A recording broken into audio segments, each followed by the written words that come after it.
श्री गुरवे नमः. श्रीपादराजम शरणम प्रपद्ये. अध्याय 13. आनंद शर्मा यांचा वृत्तांत. श्री शंकर भट्ट सांगतात, मी सुबैया श्रेष्ठी यांच्याकडून अनुमती घेऊन कुरवपूरच्या दिशेने प्रयाण सुरू केले. रात्रीच्या वेळी एका गावात आलो. माधुकरीसाठी कोणाच्या घरी जावे याच विचारात होतो.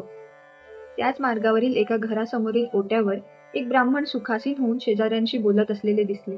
त्यांचे डोळे तेजस्वी होते आणि त्यातून कारुण्य रस ओसंडून वाहत होता. त्यांनी मला आदराने घरात बोलावले आणि जेवणास वाढले. पोटभर जेवण झाल्यावर त्यांनी सांगण्यास सुरुवात केली. ते म्हणाले, मला आनंद शर्मा असे म्हणतात. मी गायत्री मंत्राचे अनुष्ठान करतो. थोड्या वेळापूर्वी गायत्री माता माझ्या अंतर्दृष्टीला दिसली आणि म्हणाली, एक दत्तभक्त येणार आहे, त्याला पोटभर जेव घाल. दत्तप्रभूंचे दर्शन घेतल्याचे फळ तुला लाभेल. तिने सांगितल्याप्रमाणे आपले दर्शन घेऊन मी कृतार्थ झालो. यावर मी म्हणालो, मी दत्तभक्त आहे.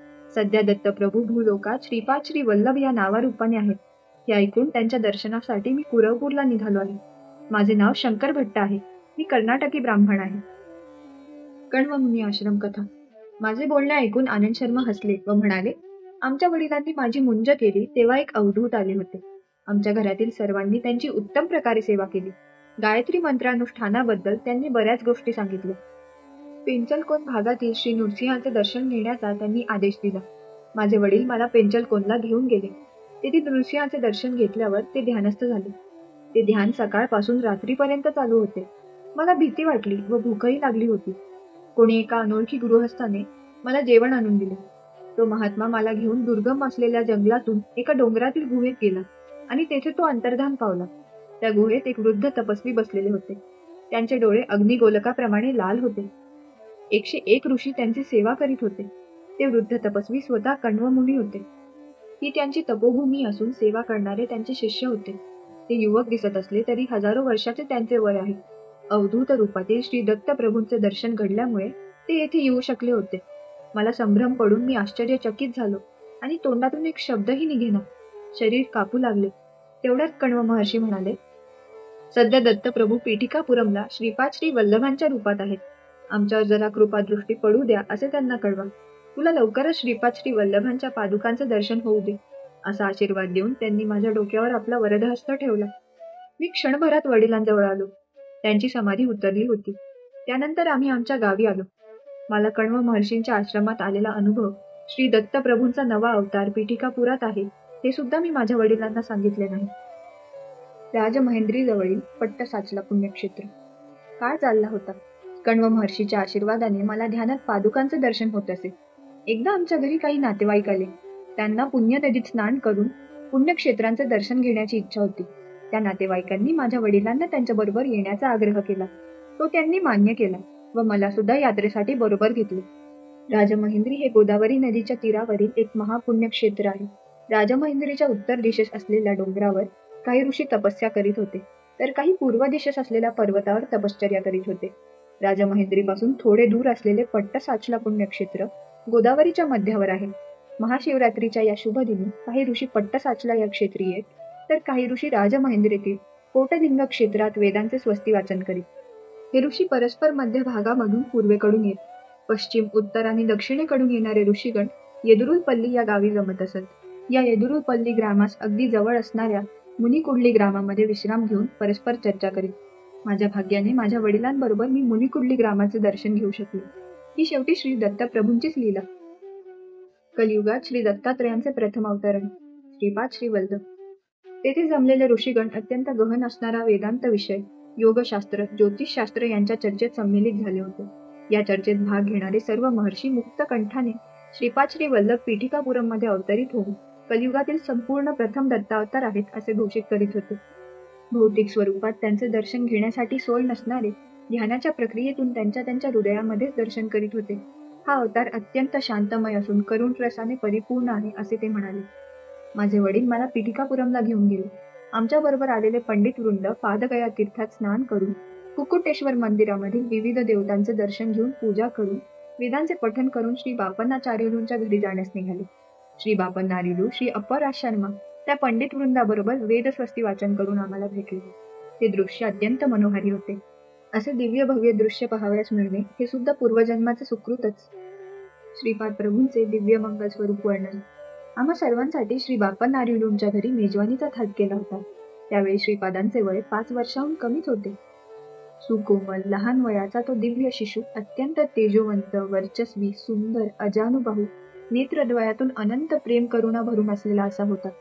ज्याचे वर्णन करता वेद थकले, तेथे माझ्यासारख्या पामराची काय कथा. मी त्यांच्या श्रीचरणांना स्पर्श करून नमस्कार केला. तेव्हा त्यांनी आपला अभय हस्त माझ्या शिरावर ठेवला. जन्मजन्मांतरापासून माझा अनुग्रह तुझ्यावर आहे. पुढच्या जन्मी व्यंकटय्या या नावाने अवधूत होऊन, निरताग्नी होत्री होऊन, दुष्काळ पडल्यावर पाऊस पाडण्याचे सामर्थ्य तुला प्राप्त होईल. तसेच सांसारिक लोकांना होणाऱ्या त्रासांचे शमन करण्यास समर्थ होशील, असा श्रीपाद प्रभूंनी आशीर्वाद दिला. मी म्हणालो, श्रीपाद प्रभूंच्या लीला अद्भुत, अगम्य आणि अनाकलनीय आहेत. गायत्री मंत्राच्या साधनेतील रहस्य उलगडून दाखवण्याची कृपा करावी. श्रीपाद प्रभूंकडून गायत्री मंत्र सर्वाक्षर महिमा. आनंद शर्मा म्हणाले, गायत्री शक्ती विश्वव्याप्त आहे. तिच्याशी संबंध स्थापित केला असता सूक्ष्म प्रकृती स्वाधीन होते. तिच्या योगाने भौतिक, मानसिक तसेच आत्म्याशी संबंधित क्षेत्रातील सर्व प्रकारची संपत्ती प्राप्त होऊ शकते. आपल्या शरीरात असंख्य नाड्यांचे जाळे पसरलेले आहे. यातील काही नाड्या जुळल्या असतात त्यांना ग्रंथी म्हणतात. जपयोगात श्रद्धा, निष्ठा असलेल्या साधकांच्या मंत्रोच्चाराने या ग्रंथी जागृत होऊन त्यातील सुप्त शक्तींचा प्रादुर्भाव होतो. ओम या अक्षराचा उच्चार केला असता मस्तकातील भाग प्रभावित होतो. धू या अक्षराच्या उच्चाराने उजव्या डोळ्यावरील 4 बोटांचा कपाळाचा भाग जागृत होतो. हुवाहाच्या उच्चारणाने मानवाच्या भ्रुकुटीच्या वरील 3 अंगुलीचा भाग प्रभावित होतो. स्वाहा या अक्षराच्या उच्चाराने डाव्या डोळ्यावरील कपाळाचा 4 अंगुली इतका भाग जागृत होतो. ततच्या उच्चाराने आज्ञाचक्रामध्ये असलेली तापिनी ग्रंथीतील सुप्त असलेली साफल्य शक्ती जागृत होते. सच्या उच्चाराने डाव्या डोळ्यातील सफलता नावाच्या ग्रंथीमध्ये सुप्त रूपाने असलेली पराक्रम शक्ती प्रभावित होते. वीचे उच्चारण केले असता डाव्या डोळ्यामधील विश्व ग्रंथीमध्ये स्थित असलेली पालन शक्ती जागृत होते. तू या अक्षराच्या उच्चारणाने डाव्या कानात असलेल्या तुष्टी नावाच्या ग्रंथीतील मंगळकर शक्ती प्रभावित होते. र्व या अक्षराच्या उच्चाराने उजव्या कानात स्थित असलेल्या वरदा ग्रंथीतील योग नावाची शक्ती सिद्ध होते. रेचा उच्चार केला असता नासिकेच्या मुळाशी स्थित असलेल्या रेवती ग्रंथीतील प्रेम शक्तीची जागृती होते. नीच्या उच्चाराने वरील ओठावर असलेल्या सूक्ष्म ग्रंथीतील सुप्त शक्ती धनसंध्या जागृत होते. यम या अक्षराच्या उच्चाराने आपल्या खालच्या ओठावर असलेल्या ज्ञान ग्रंथीतील तेज शक्तीची सिद्धी होते. भर या अक्षर समुदायाच्या उच्चारणाने कंठात असलेल्या भग ग्रंथीतील रक्षणा शक्ती जागृत होते. गोचा उच्चार केला असता कंठगुपात स्थित असलेल्या गोमती नावाच्या ग्रंथीतील बुद्धी शक्तीची सिद्धी होते. देच्या उच्चाराने डाव्या छातीच्या वरच्या भागात असलेल्या देविका ग्रंथीतील दमन शक्ती प्रभावित होते. वचा उच्चार उजव्या छातीच्या वरील भागात असलेल्या वराही ग्रंथीतील निष्ठा शक्तीची सिद्धी करतो. स्य याच्या उच्चारणाने पोटाच्या वरील बाजूस ज्या ठिकाणी बरगड्या जुळतात सिंहिणी नावाची ग्रंथी असते. या ग्रंथीतील धारणा शक्ती प्रभावित होते. धीच्या उच्चारणाने यकृतात असलेल्या ध्यान ग्रंथीतील प्राणशक्ती सिद्ध होते. म या अक्षराच्या उच्चाराने आपल्या प्लीहामध्ये असलेल्या मर्यादा ग्रंथीतील संयम शक्तीची जागृती होते. हीच्या उच्चाराने नाभीमधील स्फुट ग्रंथीतील तपोशक्ती सिद्ध होते. धी या अक्षराच्या उच्चारणाने पाठीच्या मागील कण्याच्या खालील भागात असलेल्या मेघा ग्रंथीतील दूरदर्शिता शक्तीची सिद्धी होते. योच्या उच्चारणाने डाव्या भुजेत स्थित असलेल्या योगमाया ग्रंथीतील अंतर्निहित शक्ती जागृत होते. योच्या उच्चारणाने उजव्या भुजेमध्ये स्थित असलेल्या योगिनी ग्रंथीतील उत्पादन शक्ती जागृत होते. नह या अक्षराच्या उच्चारणाने उजव्या कोपऱ्यामध्ये असलेल्या धारिणी ग्रंथीतील सरसता शक्तीची सिद्धी होते. प्र या अक्षराच्या उच्चारणाने डाव्या कोपऱ्यात असलेल्या प्रभव ग्रंथीतील आदर्श नावाच्या शक्तीची जागृती होते. चो या अक्षराच्या उच्चारणाने उजव्या मनगटात स्थित असलेल्या उष्मा ग्रंथीतील साहस शक्तीची सिद्धी होते. द या अक्षराच्या उच्चारणाने उजव्या तळहातावर असलेल्या दृश्य नावाच्या ग्रंथीतील विवेक शक्तीची जागृती होते. या अक्षरद्वयांच्या उच्चारणाने डाव्या तळहातावरील निरंजन ग्रंथीतील सेवा शक्ती सिद्ध होते. अशा प्रकारे गायत्री मंत्रातील 24 अक्षरांचा 24 ग्रंथी आणि त्याच्या 24 प्रकारच्या शक्ती यांच्याशी निकटचा संबंध आहे. 9 ही संख्या न बदलणारी असून ब्रह्मतत्वाची सूचक आहे. 8 ही संख्या माया तत्वाला सूचित करणारी आहे. 2 चपाती देवलक्ष्मी या वाक्याचे विवरण. श्रीपाद प्रभू त्यांना आवडणाऱ्या घरातून 2 पोळ्या अर्थात चपात्या स्वीकार करीत असत. ते 2 चपाती देवलक्ष्मी असे म्हणण्याऐवजी 2 चौपाती देवलक्ष्मी असे म्हणत. 2 म्हणजे 2 ही संख्या, चौ म्हणजे 4. पतिदेव या शब्दात जगतप्रभू असलेल्या परमेश्वराची 9 ही संख्या सूचित होते. लक्ष्मी शब्द माया स्वरूप असलेल्या या 8 संख्येची सूचना देतो. म्हणून 2, 4, 9, 8 संख्या अद्भुत संख्या मानली जाते. तेच गायत्री स्वरूप आहे, परमात्मा स्वरूप आहे, पराशक्ती सुद्धा तेच आहे, हे सुचवण्यासाठी या संख्या श्रीपाद प्रभू या पद्धतीने जोडीत असत. तेव्हा मी म्हणालो, महाराज, मला गायत्री मंत्रातील 24 अक्षरांबद्दल तुम्ही सांगितलेले थोडेसे समजले.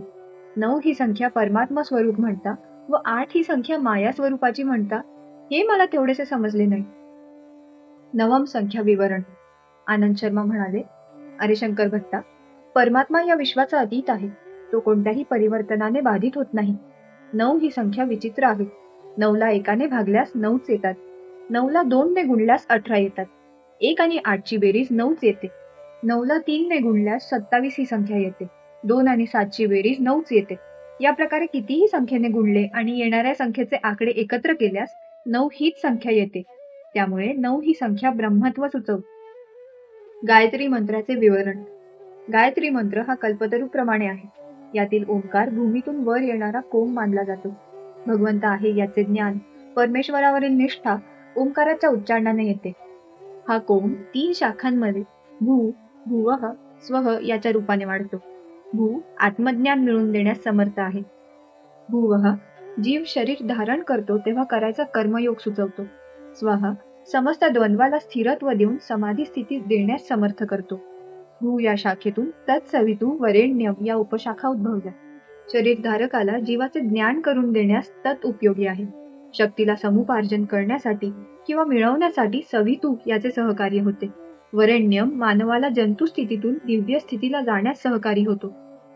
भुवः या शाखेतून भर्गो देवस्य धीमहि या 3 उपशाखा उत्पन्न झाल्या आहेत.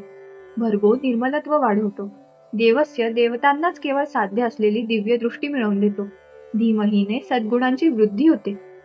स्वः यातून धियोमुळे विवेक, योनहमुळे संयम, प्रचोदयातमुळे समस्त जीवसृष्टीचा सेवाभाव वाढीस लागतो. याकरिता गायत्री कल्पवृक्षाच्या 3 शाखा आहेत. प्रत्येक शाखेत 3-3 उपशाखा. हे समजले ना? म्हणून 2, 4, 9, 8 ही संख्या श्रीपादांचे सूचन करणारी संख्या आहे. यातील 9 संख्येचे विवरण तुला सांगितले. अष्टम म्हणजे 8 संख्येचे विवरण. 8 ही संख्या माया स्वरूप आहे. हे अनघा माता तत्व आहे. 8 1ने गुणले असता 8च येतात. 2ने गुणल्यास 16 येतात. यातील 1 व 6 मिसळल्यास 7 येतात. हे 8 पेक्षा कमी आहेत. 8ला 3ने गुणल्यास 24 ही संख्या येते. यातील 2 आणि 4ची बेरीज केल्यास 6 येतात. हे 7 पेक्षा कमी आहेत. याप्रमाणे सृष्टीतील समस्त जीवराशीमधील शक्ती हरण सामर्थ्य जगन्मातेत आहे. कुणी कितीही मोठा असला तरी त्याला लहान करून दाखवण्याची शक्ती मायेत आहे. श्रीपाद श्री वल्लभ गायत्री माता स्वरूप आहेत. ते अनघा देवी समवेत श्री दत्त आहेत. त्यांची मनोवाक कार्यकर्माने आराधना करण्याने सर्व इच्छा पूर्ण होतात. गायत्री मातेमध्ये प्रातःकाळी हंसारूढ असलेली ब्राह्मी शक्ती असते. मध्यान्ह काळात गरुडारूढ असलेली वैष्णवी शक्ती असते. सायंकाळी वृषभारूढ असलेली शांभवी शक्ती असते. गायत्री मंत्राची अधिष्ठात्री देवता सविता आहे. त्रेतायुगात श्री पीठिकापुरात भारद्वाज महर्षींनी सावित्र काठक चयन केल्याचे फळस्वरूप श्रीपाद श्री वल्लभांचा अवतार झाला. सविता देवता प्रातःकाली ऋग्वेद रूपात असते, रात्री अथर्व वेद रूपात असते. आपल्या डोळ्यांना दिसणारा सूर्य केवळ एक प्रतीक रूप आहे. योगी जेव्हा महाउन्नत स्थितीला पोहोचतात तेव्हा त्रिकोणाकार असलेल्या महाजाज्वल्यमान प्रकाशमान ब्रह्मयोनीचे दर्शन घेऊ शकतात. यातूनच कोट्यानकोटी ब्रह्मांड प्रतिक्षणाला उत्पन्न होतात आणि प्रतिक्षणी संरक्षण होत असते. प्रतिक्षणाला विध्वंस होत असतो. असंख्य असणाऱ्या खगोलातील सृष्टी स्थिती लय घडवणाऱ्या शक्तीचे सावित्री हे नाव आहे. असे असले तरी गायत्री आणि सावित्री या अभिन्न आहेत. जीवाची आध्यात्मिक उन्नती गायत्री मातेच्या अनुग्रहाने होते. इहलोकातील सर्व सुखोपभोगांचा अनुभव घेण्यासाठी, परलोकातील विमुक्त स्थितीतील दिव्यानंदाचा अनुभव येण्यासाठी दोहीमध्ये समन्वय होणे आवश्यक आहे. श्रीपादांच्या चरणाश्रितांना इह परलोक दोन्हींचा लाभ होतो. इतर देवता व श्री दत्तात्रयांच्या आराधनेतील फरक हाच आहे. मला आनंद शर्मा महोदयांनी दिलेला सल्ला किती अपूर्व होता. तेव्हा मी अर्थात शंकर भट्ट म्हणालो, महाराज, तुम्ही किती धन्य आहात. श्रीपाद प्रभू जेव्हा नृसिंह सरस्वती अवतार धारण करतील त्यावेळी आपण त्यांचे गुरु होऊन संन्यास दीक्षा प्रदान कराल. त्या जन्मात आपण श्री कृष्ण सरस्वती या नावाने संन्यास धर्माचे आचरण करत असणार. यावर आनंद शर्मा म्हणाले, भगवंताचा अवतारच भक्तासाठी असतो. ते मानवरूप धारण करून पृथ्वीवर येऊन आपल्या आदर्श आचार संपन्न जीवनाने सर्व मानवांना शिकवण देतात. ते स्वतः सर्वज्ञ असले तरी सुद्धा गुरूंचा स्वीकार करून समाजाला गुरुच्या आवश्यकतेचे महत्त्व आपल्या कृतीतून समजावून देतात. अवतारी पुरुषाचे गुरु होण्याची क्षमता एखाद्यालाच लाभते. अवतारी पुरुष जन्माला यायचे म्हणजे त्या वंशात पूर्वीच्या 80 पिढ्यांनी पुण्यसंचय केलेला असतो. तसेच अवतारी पुरुषाचे गुरु होणाऱ्या व्यक्तीचा वंश परमपवित्र पुण्यवान असावा लागतो. बापनाचार्युलू आणि मायणाचार्य यांच्या वंशाचे अनेक पिढ्यांपासून संबंध होते. मल्हारीच्या घरी मुलगी झाली तर वाजपेयी आजुलूंच्या घरची सून होणार आणि वाजपेयी आजुलूंच्या घरी मुलगी झाल्यास मल्हारींची सून होणार असे ते गमतीने म्हणत असत. बापनाचार्यांची मुलगी सकल सौभाग्यवती सुमती वाजपेयी आजुलूंच्या घरी दिली नाही. तिचा विवाह विधिलिखित अगोचर असलेल्या दिव्य घंडीकोटा अप्पा राजू शर्मा यांच्याबरोबर झाला. साक्षात दत्तावतार श्रीपाद श्री वल्लभांनी त्यांच्या मातेचा रक्तसंबंध असलेल्या वाजपेयी आजुलूंचा सुद्धा उद्धार केला. माधवाचार्यांना श्रीपाद प्रभूंबद्दल अतिवात्सल्य भाव होता. हेच पुढे विद्यारण्य महर्षी झाले. त्यांचे शिष्य मल्ल्यानंद, त्यांचे शिष्य देवतीर्थ, त्यांचे शिष्य यादवेंद्र सरस्वती आणि यादवेंद्र सरस्वतींचे शिष्य श्री कृष्ण सरस्वती. विद्यारण्य महर्षी आणि कृष्ण सरस्वती यांच्यामध्ये गुरु शिष्यांच्या 3 पिढ्या होतील. श्री विद्यारण्य हेच कृष्ण सरस्वतीच्या रूपाने अवतरित होतील आणि ते श्रीपादांच्या नंतरच्या अवतारातील गुरुपद शोभवणार आहेत. श्रीपाद नित्य सत्य वचन बोलत. त्यांनी उच्चारलेले प्रत्येक वाक्य सत्य होत असे. एकदा सुमती महाराणी श्रीपादांना स्नान घालीत होती. तेवढ्यात वेंकटप्पय्या श्रेष्ठी तेथे आले. त्यांना पाहून श्रीपाद म्हणाले, आपले गोत्र मार्कंडेय का? हे ऐकून उत्तर न देता श्रीपादांचे गोड बोलणे ऐकून हसले. वास्तविक पाहता श्रीपादांचे गोत्र भारद्वाज होते. श्रीपादांना वाटले वेंकटप्पय्या श्रेष्ठी सुद्धा आपले गोत्रज आहेत. स्नानानंतर सुमती देवींनी गुंडीतील पाणी ओवाळून टाकले आणि मार्कंडेयासारखा आयुष्यमान हो असा आशीर्वाद दिला. मार्कंडेयाला 16 वर्षाचे आयुष्य होते. पुढे शिवांच्या आशीर्वादाने तो चिरंजीव झाला. श्रीपाद प्रभू 16 वर्षेपर्यंतच आई वडिलांजवळ राहणार हे वर्म गर्भितपणे सुचवले होते. 16 वर्षांनंतर मार्कंडेयांनी गृहत्याग केला होता व ते चिरंजीव झाले. श्रीपाद प्रभू सुद्धा 16 वर्षे आई वडिलांकडे राहिले. नंतर जगद्गुरू झाले. नंतर यथाकाली गुप्त झाले. त्यांच्या शरीराला चिरंजीवित्व लाभले. आपण ज्या स्वरूपात श्रीपादांना पाहतो त्याच स्वरूपात अत्री अनुसूयाच्या कुमाराच्या रूपात ते अवतरले होते असे त्यांनी आपल्या वक्तव्यात अनेक वेळा सांगितले होते. श्रीपादांची विविध रूपे. श्रीपाद प्रभू त्यांच्या योगशक्तीला बहिर्मुख करून स्त्री रूपात दर्शन देत असत. तसेच त्यांच्या योगशक्तीचे दर्शन सुद्धा आपल्या साधकांना देत असत. हे किती अपूर्व होते. कुंडलिनी शक्ती अशी बहिर्मुख केवळ दत्तात्रय भगवानच करू शकत. 16 वर्षाच्या वयाचे असतानाचे नवयौवन दंपती रूप श्रीपाद प्रभूंनी त्यांच्या माता पिता नरसिंहवर्मा पती पत्नी बापन्नार्युलू राजंबा व्यंकटप्पय्या श्रेष्ठी दाम्पत्य या सर्वांना आपल्या अद्भुत लीला शक्तीचे स्वरूप दाखवले. श्रीपादांच्या 16व्या वर्षी त्यांचा विवाह करावा अशी त्यांच्या माता पित्यांची फार इच्छा होती, परंतु त्यांची निराशाच झाली.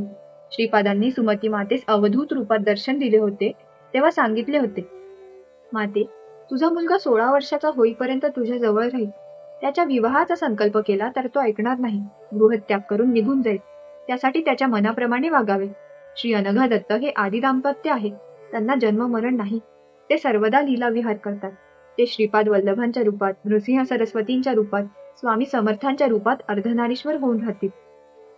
मंडलकाल अर्चना आणि श्रीपाद श्री वल्लभ चरित्रामृताचे पारायण केल्याने मिळणारे फळ. श्रीपादांचा गणेश चतुर्थीस अवतार झाला हे विशेष आहे. लाभ हा गणेशाचा पुत्र एका युगात लाभाद महर्षी या नावाने नावाजला होता. तोच श्रीकृष्ण अवतारात नंद या रूपात जन्मास आला. श्री वासवी माता या भूमीवर भास्कराचार्य या नावाने अवतरल्या. लाभ श्रीपाद श्री वल्लभांच्या अवतार काळात त्यांच्या आजोबांच्या स्वरूपात जन्मास आले होते. आपल्या तत्वामध्ये विघ्न विनाशक तत्व स्थिर करून श्रीपाद प्रभू अवतरले. ते अवतरले तेव्हा चित्रा नक्षत्र होते. त्या नक्षत्रापासून 27 नक्षत्रे म्हणजे हस्त नक्षत्र असताना पुरवपुरात अदृश्य झाले. जन्मपत्रिकेप्रमाणे 27 नक्षत्रात भ्रमण करणाऱ्या नवग्रहापासून मिळणारे अनिष्ट फल निघून जाण्यासाठी श्रीपादांचे भक्त मंडल दीक्षा घेतात. एका मंडलामध्ये श्रद्धा भक्तीने श्रीपादांचे अर्चन केल्यास किंवा त्यांच्या दिव्य चरित्राचे पारायण केल्यास सर्व कामनांची सिद्धी होते. मन, बुद्धी, चित्त आणि अहंकार हे एका एका दिशेने आपली स्पंदने आणि प्रकंपने सोडित असतात. त्यांचे प्रकंपन वेगवेगळ्या 40 दिशांमध्ये प्रसरण पावतात. या 40 दिशांमधून होणारे प्रकंपन थांबवून श्रीपाद प्रभूंकडे वळवले तर ते श्रीपादांच्या चैतन्यात विलीन होतात. तेथे ते आवश्यक बदल घडवून स्पंदनांमध्ये रूपांतरित होऊन साधकाकडे पुन्हा येतात. यानंतर साधकाच्या धर्मानुकूल सर्व इच्छा पूर्ण होतात. अरे शंकर भट्टा, तू श्रीपाद प्रभूंचे चरित्र लेखन करशील असे अंतर्दृष्टीने कळले आहे. लोकांमध्ये व्यवहारात असलेल्या पारायण ग्रंथात लेखकांची वंशावळी केवळ मनात नसताना रचली गेलेली स्तोत्रे वगैरे असतात. तू लिहिलेल्या प्रभुचरित्रामध्ये तुझ्या वंशावळीची आवश्यकता नाही. प्रभूंचे ध्यान करून तुझ्या अंतर्नेत्रामध्ये श्रीपादांना समोर आणून सर्वांना सुलभतेने समजेल अशा रीतीने रचना करशील, तेव्हा श्रीपादांचे चैतन्य तुझ्या लेखणीद्वारे जे विवरण करेल तेच सत्य होईल. या प्रकारे स्फूर्तीने लिहिलेला ग्रंथ किंवा उच्चारलेले मंत्र छंदोबद्ध असण्याची आवश्यकता नाही. काही महाभक्तांना दैवी साक्षात्कार होऊन त्यांच्या त्यांच्या स्थानिक भाषेत स्तोत्र प्रार्थना स्फूर्तीत त्या छंदोबद्ध व्याकरणदृष्ट्या अगदी बरोबर असण्याची गरज नाही. भक्त जी पदे म्हणतील त्या पदामध्ये परमेश्वराने संतुष्ट होऊन वर दिलेला असल्याने त्यामध्ये परमेश्वराची अनुग्रह शक्ती असते. त्या पदांमध्ये असलेल्या स्तोत्रांचे आपण पठण केल्यास आपले चैतन्य तत्काळ भगवत चैतन्याशी सामिप्य पावते. परमेश्वर भावप्रिय आहे, भाष्यप्रिय नाही. भावना म्हणजे शाश्वत शक्ती. श्रीपाद प्रभूंचे मल्लादी, व्यंकटप्पय्या श्रेष्ठी आणि वत्सवाई या 3 कुटुंबांशी अत्यंत सख्य होते. एका सणाच्या निमित्ताने व्यंकटप्पा श्रेष्ठींनी अप्पर राजू दाम्पत्यास त्यांच्या घरी आमंत्रित केले होते. त्या दिवशी श्रेष्ठी बरेच गंभीर दिसत होते. त्याला तसेच कारण होते. पिठिकापुरम मधील एका सुप्रसिद्ध ज्योतिषाने श्रेष्ठींच्या मृत्यूची वेळ, दिवस, वार, तिथी सर्व सांगितले होते. त्यांचे ज्योतिष आतापर्यंत कधी खोटे ठरले नव्हते. हेच कारण श्रेष्ठींच्या गंभीरपणाचे होते. त्या ज्योतिषाने अशी प्रतिज्ञा केली होती की त्यांची भविष्यवाणी खोटी झाल्यास तो मुंडन करून गाढवावर बसून गावभर फिरेल. अपमृत्यू टाळण्यासाठी अपराजू शर्मा यांनी कालाग्निशमनाची पूजा करून त्याचा प्रसाद श्रेष्ठींना आणून दिला. थोड्याच वेळात सुमती महाराणी भरजरी वस्त्रे परिधान करून श्रीपादास घेऊन श्रेष्ठींकडे आली. तेवढ्यात श्रेष्ठींच्या हृदयात असह्य वेदना होऊ लागल्याने ते मोठ्याने आई असे ओरडू लागले. सुमती त्यांच्याकडे धावतच गेली. त्या दिव्य मंगल स्वरूपातल्या साध्वीने आपल्या दिव्य श्री हस्ताने श्रेष्ठींच्या हृदयावर स्पर्श केला. त्याच वेळी श्रीपाद जा असे जोरात ओरडले. श्रेष्ठींच्या घरात एक बैल होता. त्याने तडफडून काही क्षणातच आपले प्राण सोडले आणि श्रेष्ठी वाचले. ही बातमी कळताच तो ज्योतिषी धावतच श्रेष्ठींच्या घरी आला. आपली भविष्यवाणी चुकल्याची त्याला खंत वाटली. श्रीपाद त्या ज्योतिषाला म्हणाले, तू ज्योतिषाचा खूप अभ्यास केला आहेस, परंतु सर्व ज्योतींची ज्योती मी असताना श्रेष्ठींना मृत्यूभय कसले? तू शिरोमुंडन करून गाढवावरून फिरायची गरज नाही. तुला पश्चाताप झाला हेच पुरे. तुझे वडील जिवंत असताना त्यांनी श्रेष्ठींकडून कर्ज घेतले होते. ते परत न करता खोटेच गायत्रीची शपथ घेऊन सांगितले की त्यांनी ते परत केले. या पापामुळे त्यांना श्रेष्ठींच्या घरी बैलाचा जन्म घ्यावा लागला. 3 योनीत असलेल्या तुझ्या वडिलांना उत्तम जन्माचा प्रसाद दिला. श्रेष्ठींच्या अपमृत्यूचे कर्मफल बैलाकडे वळवले. तू या बैलाचा दाह संस्कार करून अन्नदान कर. तुझ्या वडिलांचे वाईट कर्मफल नष्ट होऊन उत्तम गती प्राप्त होईल. श्रीपादांच्या सांगण्यानुसार त्या ज्योतिषाने केले. श्रीपाद प्रभू अनेक प्रकारे प्राण रक्षण करू शकतात. श्रीपाद योग संपन्न अवतार आहे. त्यांना काहीच असाध्य नाही. उश्वास निश्वासाच्या गतीचे विच्छेदन केल्याने मुक्ती प्राप्त करून घेणे सोपे आहे. क्रियायोगी ज्यांची प्राणशक्ती आज्ञा, विशुद्ध, अनाहत, मणिपूर, स्वाधिष्ठान, मूलाधार चक्रातून फिरवून वरून खाली, खालून वर परिभ्रमण करतात. एका क्रियेला लागणारा वेळ एका वर्षामध्ये साधारण होणाऱ्या आध्यात्मिक विकासा एवढा असतो. रात्र दिवसाच्या 1/3 वेळात 1000 क्रिया झाल्या तर केवळ 3 वर्षात सहजतेने प्रकृतीद्वारा 10 लाख वर्षात होणारा परिणाम दिसून येतो. आनंद शर्माच्या चांगल्या गोष्टी ऐकून मला खूप माहिती मिळाली. सकाळचे अन्हिक आटोपून श्री आनंद शर्मांचा निरोप घेऊन श्रीपाद श्री वल्लभांच्या दर्शनासाठी कुरवपूरकडे निघालो. श्रीपाद श्री वल्लभांचा जय जयकार असो.